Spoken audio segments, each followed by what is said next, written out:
नमस्कार, मैं हूं शैलेंद्र सिंह और आप देख रहे हैं हमारा YouTube चैनल शब्द शैलेंद्र सिंह। रामचरितमानस को लेके तमाम तरीके की आलोचनाएं हाल के कुछ दिनों में सुनने को मिली। राजनीतिक लोगों ने उसकी आलोचना की, लेकिन अगर सामाजिक रूप से उसको देखें तो रामचरितमानस में जो भी कुछ लिखा है वो आज के सामाजिक परिवेश पर अक्षरशः खरा उतरता है। रामचरितमानस की एक कहावत है, एक चौपाई है कि जा विधिना दारुण दुख देही ताकि मति पहले हर लीनी। चौपाई का अर्थ ये है कि प्रभु यानी भगवान, अल्लाह, गॉड, जो भी आप मानते हैं, अगर किसी व्यक्ति के पाप कर्मों का दंड उसको देना चाहते हैं तो उसके पहले उसकी मति यानी जो बुद्धि होती है उसको भ्रष्ट कर देते हैं ताकि वो गलत काम करने लगे। एक और इसी से जुड़ी हुई कहावत है कि जब पाप का घड़ा भर जाता है तो फूटता ज़रूर है।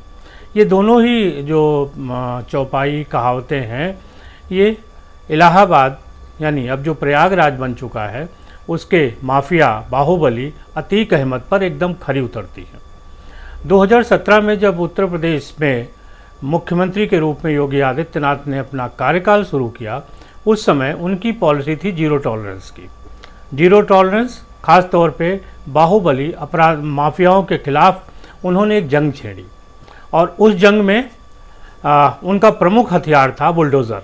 यानी जिस माफिया ने कोई ऐसा काम किया उसको कानून के दायरे में रहते हुए उसकी संपत्तियों का न केवल उत्तर प्रदेश सरकार ने जब्त करना शुरू किया, बल्कि अवैध संपत्तियों को ध्वस्तीकरण शुरू कर दिया। ध्वस्तीकरण मतलब बिल्कुल नेस्त नाबूद कर देना, गिरा देना। और इसमें जो अस्त्र के रूप में सामने आया वो था बुलडोज़र। एक तरीके से बुलडोज़र इतना प्रभावी हुआ, उत्तर प्रदेश के इतने माफियाओं पे करोड़ों की संपत्तियां जब्त हुई, नेस्तनाबूद की गईं, तमाम माफिया जेल चले गए। उन्होंने अपनी जमानतें खारिज करा के जेल में रहना स्वीकार किया। उनको लगता था कि जेल में हम सुरक्षित रहेंगे। और बड़े बड़े माफियाओं के खिलाफ उत्तर प्रदेश सरकार ने जिस तरीके की कार्रवाई की, उत्तर प्रदेश के इतिहास में इस तरीके की कार्रवाई पहले कभी नहीं हुई। पिछले कुछ सालों से राजनीति का अपराधीकरण हो गया था और उस अपराधीकरण में माफियाओं को राजनीतिक संरक्षण मिलने लगा था। राजनीति का संरक्षण पाकर ये बाहुबली माफिया इतने बढ़ जाते थे, इतनी हिम्मत वाले हो जाते थे कि वो अपने को भगवान से कम नहीं समझते थे और उस क्षेत्र में अपना ही राज चलाते थे। अतीक अहमद का उदाहरण मैं इसलिए ले रहा हूँ क्योंकि अतीक अहमद जेल में थे, सुरक्षित थे और उस तरह से वो सरकार के कहर का हिस्सा नहीं बने थे जिस तरीके से पूर्वांचल के एक माफिया मुख्तार अंसारी बने। मुख्तार अंसारी के खिलाफ जिस तरीके से उत्तर प्रदेश सरकार ने जंग छेड़ी और एक तरीके से उनको नेस्तनाबूद किया, उस तरीके का हाल अतीक अहमद का नहीं हुआ था। मुख्तार अंसारी पंजाब में थे, पंजाब से उनको सरकार उत्तर प्रदेश लाई। इससे पहले विकास दुबे और ऐसे तमाम माफियाओं का हश्र सभी देख चुके थे, लेकिन अतीक अहमद की मति मारी गई थी। अतीक अहमद के जो पापों का घड़ा था वो भर चुका था। अतीक अहमद उस समय देवरिया जेल में थे। अतीक अहमद के खिलाफ भी उत्तर प्रदेश सरकार ने कार्रवाई की थी और प्रयागराज में उनकी जो संपत्तियां थी उनको बुलडोज किया था, उनको ध्वस्त कर दिया था। लेकिन फिर भी अतीक अहमद जेल में सुरक्षित थे और वो जेल में अपने दिन काट रहे थे। लेकिन अतीक अहमद की मति मारी जा चुकी थी, उनके पापों का घड़ा भर चुका था। जैसा हमने पहले कहा, एक कांड अतीक अहमद ने देवरिया जेल में रहते हुए किया। एक व्यक्ति का अपहरण किया फिरौती मांगने के लिए और जेल के अंदर ही आप दुस्साहस देखिए अतीक अहमद का कि उन्होंने देवरिया जेल में ही उस व्यक्ति के साथ ज़बरदस्त मार पिटाई की, उसको बहुत मारा और जान से मारने की धमकी देके छोड़ दिया। वो व्यक्ति पुलिस के पास जाता है, पुलिस को इस बात पे भरोसा नहीं दिला पाता है कि कोई व्यक्ति जेल के अंदर उसको कैसे ले जा सकता है और कैसे मार सकता है। इस मामले में पुलिस ने तत्काल रूप में कोई कार्रवाई नहीं की, लेकिन पाप का घड़ा अतीक का भर चुका था। देवरिया जेल का एक वीडियो वायरल हो गया और उस वीडियो के वायरल होने के बाद पुलिस ने उस व्यक्ति को ढूंढना शुरू किया और ढूंढने के बाद अतीक अहमद के खिलाफ मुकदमा हुआ। तब तक ये मामला सुप्रीम कोर्ट के संज्ञान में भी आ चुका था।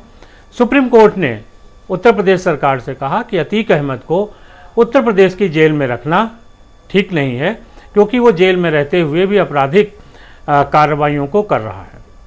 इसके बाद अतीक अहमद का जो तबादला था, जो ट्रांसफ़र था, वो अहमदाबाद की साबरमती जेल में कर दिया गया।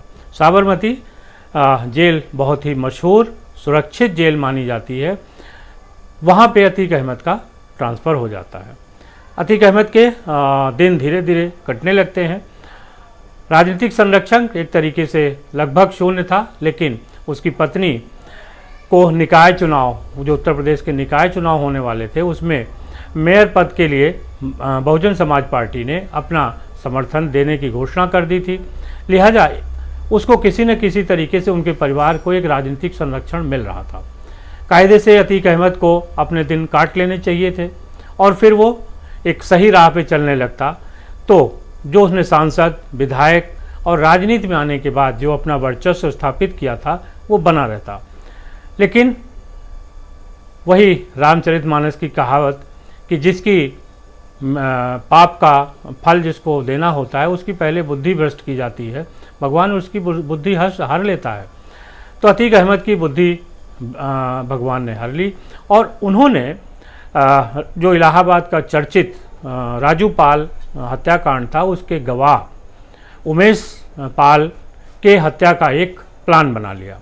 हत्या का ये प्लान बना और जिस समय उमेश पाल अपने घर आ रहे थे, उसी समय उन पर एक 9-10 अपराधियों ने एक साथ हमला किया, बमबाजी की, रिवाल्वर चलाया, गोली चलाई और उसमें उमेश पाल मारे गए। उमेश पाल के साथ ही साथ उत्तर प्रदेश सरकार का एक सिपाही वहीं पर शहीद हुआ जहां पे ये कांड हुआ, जो उमेश पाल का गनर था, उमेश पाल की सुरक्षा में लगा था। उमेश पाल की सुरक्षा में 2 सिपाही लगे थे, दूसरे को भी गोली लगी, जिसकी बाद में अस्पताल में जो शहीद मृत्यु हो गई और वो शहीद हुआ। इस तरीके से सिर्फ उमेश पाल की हत्या ही नहीं हुई।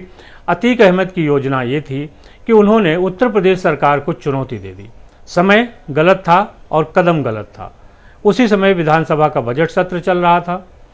इस कांड की गूंज विधानसभा सदन तक पहुंची। नेता जो विपक्ष हैं अखिलेश यादव, उन्होंने मुख्यमंत्री योगी आदित्यनाथ पर तंज कसा और इस कांड को सदन के अंदर बड़े ज़ोर शोर से उठाया।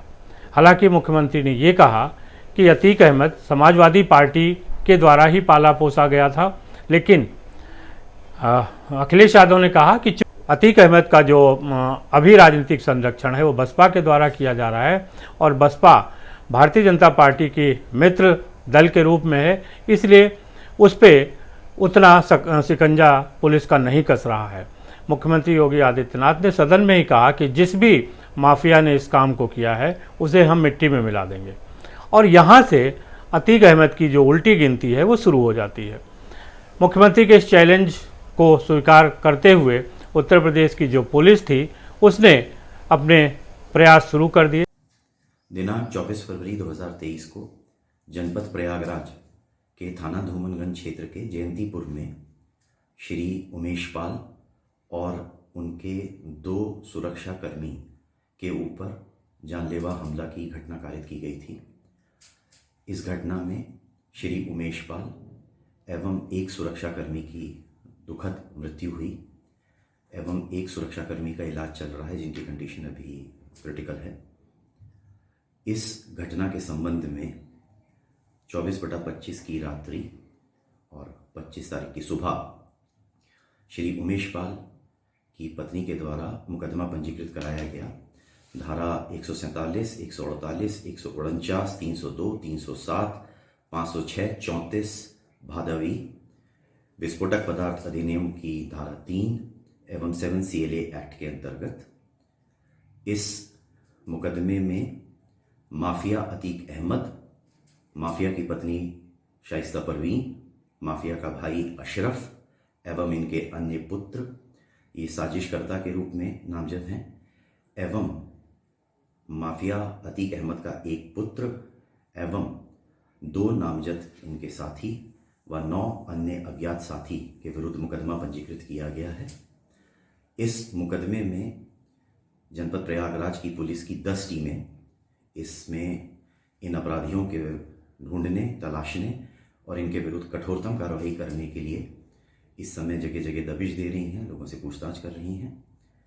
और एज पुलिस कमिश्नर जनपद प्रयागराज मैं यहाँ की जनता को आश्वस्त करना चाहता हूँ कि इस जघन्य कांड में, इस दुखद कांड में जो भी माफिया और माफिया के साथी सम्मिलित हैं, उनके विरुद्ध पुलिस की कठोरतम कार्रवाई अमल में लाई जाएगी, जो कि भविष्य के लिए एक नज़ीर बनेगी।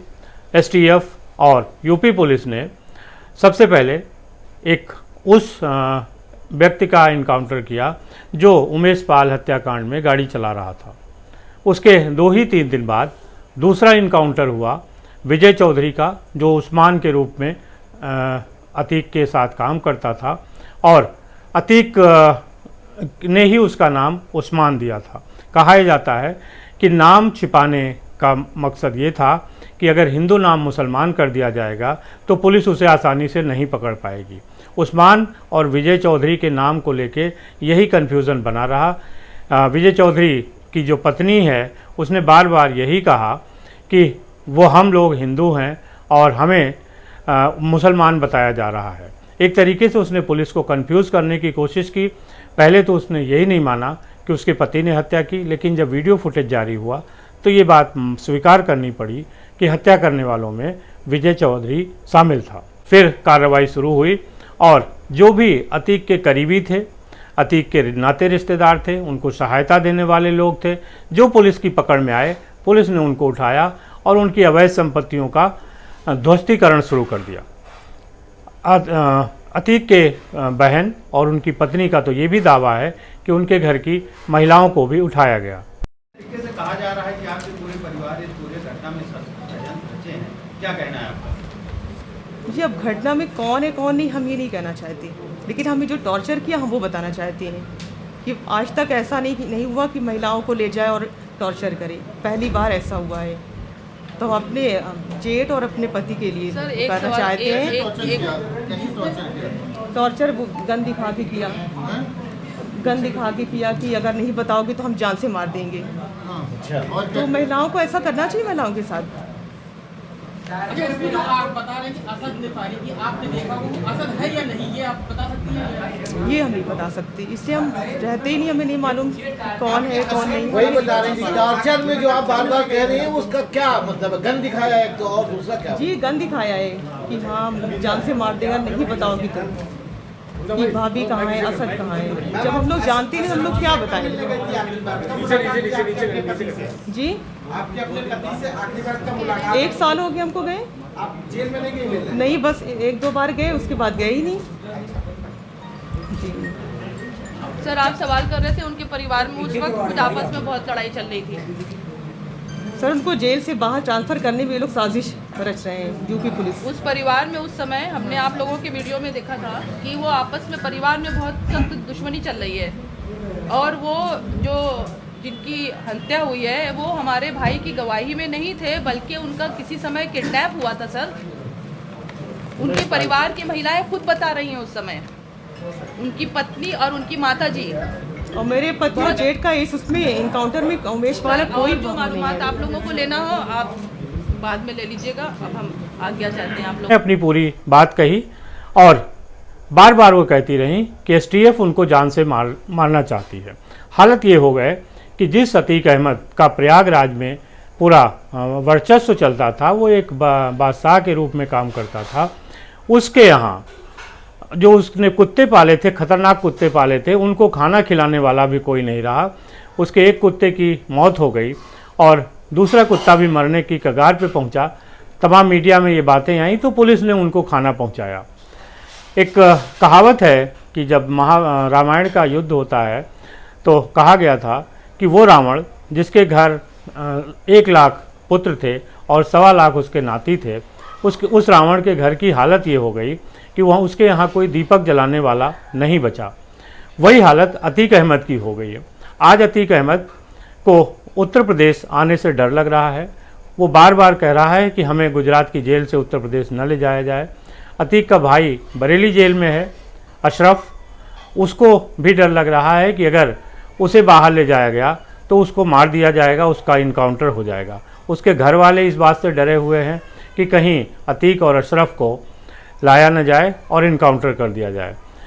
ये एक अलग तरीके का डर है कि अतीक के लड़कों को जिस तरीके से पुलिस ने उठाया है और उनके परिवार वाले मान रहे हैं कि वो भी गायब हैं और उनके साथ भी कुछ भी हो सकता है।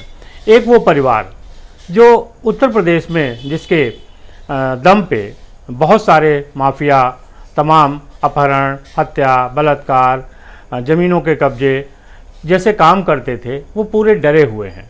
डरे हुए नहीं, वो कहीं न कहीं वो गायब हो गए हैं, वो शहर छोड़ के भाग गए हैं, देश प्रदेश छोड़ के भाग गए हैं और पुलिस उनके पीछे बिल्कुल तेज़ी से लगी हुई है। ये निश्चित है कि जिस तरीके से योगी आदित्यनाथ ने कहा कि माफिया को मिट्टी में मिला देंगे, तो वो अपना काम जरूर करेंगे और प्रदेश की जनता इस बारे में बिल्कुल दृढ़ है कि जो मुख्यमंत्री ने कहा है वो करेंगे ज़रूर। इस तरीके से अगर देखें तो अगर अतीक अहमद ने शांतिपूर्वक जेल में अपना समय काट लिया होता तो शायद उसे ये दिन देखने नहीं पड़ते, लेकिन चूंकि उसके पाप का घड़ा बढ़ चुका था, भगवान को उसे दंड देना था, तो उसकी मति भ्रष्ट कर ली और वो ऐसे काम करने के लिए जिसका मन करने लगा कि वो विपरीत परिस्थितियों में भी सरकार को चुनौती देने लगा। जिन 2 सिपाहियों को इस घटना में शहीद हुए, उनको लेके सरकार और पुलिस बेहद गुस्से में है और उसे लगता है कि ये माफिया अतीक ने सिर्फ उमेश पाल की हत्या नहीं कराई, बल्कि पूरी योगी सरकार को उन्होंने चुनौती दी है। उनकी जो कानून व्यवस्था थी, जिसके बारे में पूरे विश्व में चर्चा हो रही है, जिनका बुलडोजर मॉडल हर जगह पूरे देश में चर्चित है और बहुत सारे राज्य उसको फॉलो कर रहे हैं, उसको चुनौती दी। और मुख्यमंत्री और उनकी पुलिस ने इस चुनौती को स्वीकार करते हुए अतीक अहमद के पीछे जिस तरीके का कार्रवाई शुरू की है, उससे साफ हो गया है कि अब अतीक अहमद का बचना बिल्कुल नामुमकिन है और उसे उसी मुकाम पे पहुंचना पड़ेगा जिस मुकाम पे मुख्तार अंसारी हैं। अभी तक जो भी मुकदमे होते रहे हैं, 100 से अधिक मुकदमे हैं और किस तरीके से एक तांगा चलाने वाले का लड़का अतीक बाहुबली बनता है, करोड़पति बनता है, जिसके पास करोड़ों अरबों की संपत्ति अर्जित हो जाती है। ये कहानियाँ बहुत सारी उमेश हत्याकांड के बाद पूरे अखबारों में, चैनलों में, यूट्यूब स्टोरीज़ में बराबर चल रही हैं। आप इनको सुन रहे हैं, उनको दोहराने का कोई मतलब नहीं है और किसी माफिया का महिमा मंडन करके हम उसका बढ़ावा नहीं देना चाहते। समाज में अपराधियों को कभी भी उनका महिमा मंडन नहीं करना चाहिए, क्योंकि महिमा मंडन करने से उनका हौसला बढ़ता है। सरकार को अब ऐसी कार्रवाई ज़रूर करनी चाहिए जिससे कि अतीक अहमद और उसके जैसे तमाम माफिया ऐसी ज़रूरत कभी न कर सकें कि वो दिन दहाड़े उन लोगों पर हमला कर दें जिनको सरकारी सुरक्षा मिली हो, जो अदालत में गवाह के रूप में पेश होने वाले हों। और चूँकि गवाह पर हमला हुआ है, इसलिए अतीक अहमद की कोई भी जो बात है वो सुप्रीम कोर्ट से लेकर और हाई कोर्ट तक कहीं भी अदालत में नहीं सुनी जानी है, क्योंकि अतीक का काला चिट्ठा पहले से ही अदालतों के सामने है और इस हत्याकांड के बाद उसने अपने बुरे दिनों को आमंत्रित कर लिया है। अब ये देखना है कि अभी वो पाप का जो फल मिलने में उसे कितना समय लगता है, लेकिन ये तय है कि अब मुख्तार अंसारी जैसा हाल अतीक अहमद का भी होगा, ये तय है। उत्तर प्रदेश पुलिस ने इस बात को स्वीकार कर लिया है और वो इसी दिशा में आगे बढ़ रही है। आपको ये कैसा लगा ज़रूर बताइएगा और साथ ही साथ हमारे चैनल को लाइक, सब्सक्राइब और शेयर करते रहिए ताकि हम अपनी बात आप तक पहुंचाते रहें। शुक्रिया, धन्यवाद।